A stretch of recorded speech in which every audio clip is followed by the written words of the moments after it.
বাবারে আজকে শুক্রবার, তো আজকে ভালোবাসার কজন কাছের একদম প্রিয় মানুষ আছে আমার বাসাতে। এটা কে আছে কারা আছে এটা পরবর্তী একটা ভিডিও বানাবো, পাইবেন ইনশাল্লাহ।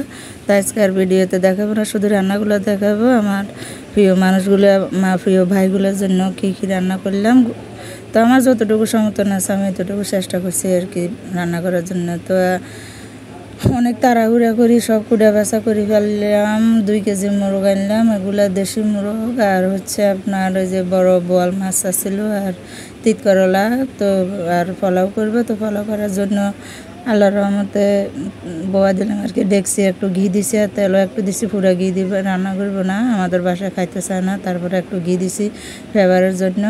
তো ফেঁস কুচি আর দিয়ে ভালো করে লাড়ি সারি তো ডালি দিছি। আর বেশি দেখাবো না, একটু একটু দেখাবো, কারণ পুরাগুলো দেখাতে গেলে অনেক লং হয়ে যাবে ভিডিও, এমনিতে কেউ দেখে না।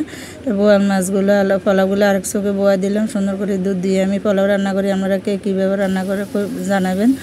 আর আমি এই যে মাছগুলো ভাজি করতেছি, মাছগুলো অনেক সুন্দর কালার, কেন জানেন? হলুদ মরিচগুলো আমার বাড়ির, আমি প্রত্যেক ভিডিওতে বলি যে আমার পোলাওগুলো হয়ে গেছে মাশাল্লাহ, এক চোখে দিছি। আর এখানে মাছগুলো ভাজি করতেছি, মাছ ভাজি করতে করতে আমার পোলাও হয়ে গেছে। আর মাছগুলো বসা দিতেছি, মুরগি রান্না করবো পরে, আগে মাছগুলো রান্না করে ফেলতেছি আর কি। তখন কয়া বসা দিছি, পেঁয়াজ কুচি, মরিচ কুচি, রসুন বাটা, পেঁয়াজ বাটাও একটু দিছি, যেহেতু বড় মাছ একটু মশলা লাগে বেশি, মাংসর মশলার মতো।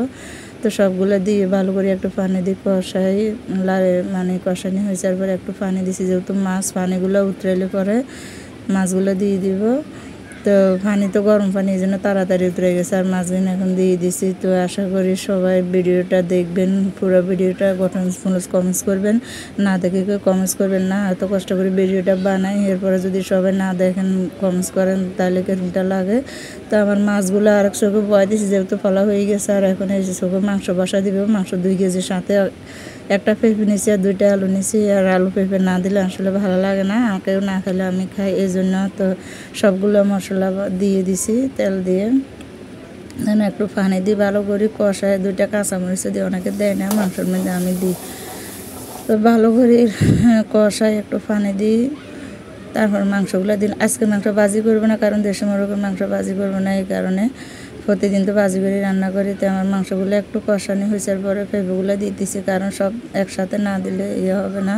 তো এই দিক দিয়ে আমার মাছগুলো হয়ে গেছে মাশাল্লাহ, ঝোল রাখি নেই, আর বুনা বুনা করে রান্না করছি। আর হিন্দি মাংস কষানি হয়ে গেছে প্রায়। তো আমি এখন ঝোল দিয়ে দিচ্ছি, মাংস ঝোলে গরম তো ওই জন্য। তো মাশাল্লাহ প্রায় হওয়ার কাছাকাছি। তো এই যে আমার মাংস হয়ে গেছে আল্লাহ দিলে। তো আজকের মতো এই পর্যন্ত, সবাই ভালো থাকবেন, আর ভিডিওটা ভালো লাগলে শেয়ার করে দিবেন। আর খাইতে আসছি, আপনিও আসেন আমাদের প্রিয় মানুষগুলোর সাথে। আল্লাহ হাফেজ, ভালো থাকবেন।